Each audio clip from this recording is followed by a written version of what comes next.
کیا آپ کو معلوم ہے کہ نادرا نے آنکھوں کے ذریعے بایومیٹرک تصدیق کا نیا نظام آئرس متعارف کرا دیا؟ National data base and registration authority یعنی نادرا نے آنکھوں کے ذریعے بایومیٹرک تصدیق کا نیا نظام آئرس متعارف کرا دیا۔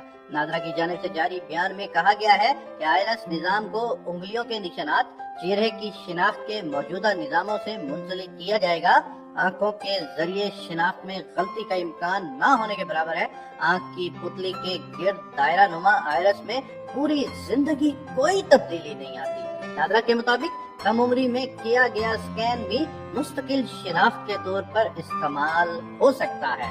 قرآن کریم میں فرمایا گیا ہے کہ کیا انسان یہ سمجھتا ہے کہ ہم اس کی ہڈیوں کو جمع نہیں کر سکتے؟ جی ہاں، ہم اس کی انگلیوں کی ہر پور کو درست ترتیب میں یکجا کرنے کے قابل ہیں۔ قرآن پاک میں اللہ تبارک و تعالیٰ نے انگلیوں کی پوروں اور ان کی اہمیت کی طرف اشارہ کیا ہے۔ قرآن کریم کے 25ویں پارے کی آیت ہے کہ عنقریب ہم انہیں اپنی نشانیاں کائنات اور ان کے بدن میں دکھا دیں گے، یہاں تک کہ ان پر واضح ہو جائے گا کہ وہ اللہ حق ہے۔ انسانی جسم کی انگلیوں میں لکیریں تب نمودار ہونے لگتی ہیں جب انسان ماں کے شکم میں 4 ماہ تک پہنچتا ہے۔ یہ لکیریں ایک ریڈیائی لہر کی صورت میں گوشت پر بننا شروع ہوتی ہیں اور ان لہروں کو بھی پیغامات ڈی این اے دیتا ہے۔ مگر حیرت کی بات یہ ہے کہ پڑنے والی لکیریں کسی صورت بھی اس بچے کے جد امجد اور دیگر روح ارض پر موجود انسانوں سے میل نہیں کھاتی، یعنی اربوں کی تعداد میں جتنے بھی انسان اس دنیا میں ہیں،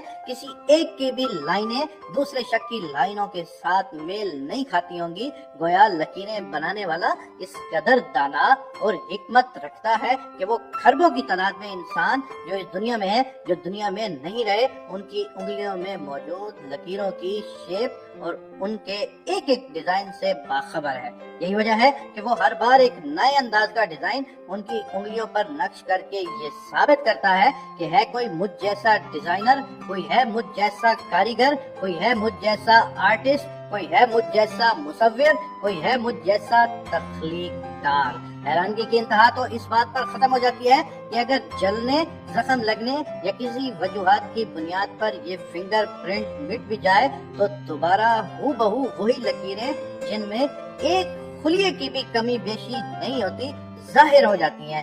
بس ہم پر یہ راز کھلتا ہے کہ پوری دنیا بھی جمع ہو کر انسانی انگلی پر کسی وجوہات کی بنا پر مٹ جانے والے ایک فنگر پرنٹ تک نہیں بنا سکتے، تو باقی کیا اس انسان کا اس رب باری تعالیٰ سے کوئی مقابلہ کر سکتا ہے؟ اللہ تبارک و تعالیٰ کی ایک یہی خوبی ہی دنیا میں سب سے انمول ہے کہ ایک انسان کی انگلیوں کی پور کھربوں انسانوں میں سے کسی دوسرے انسان کے ساتھ نہیں ملتی۔ تو تم اپنے پروردگار کی کون کون سی نعمت کو جھٹلاؤ گے؟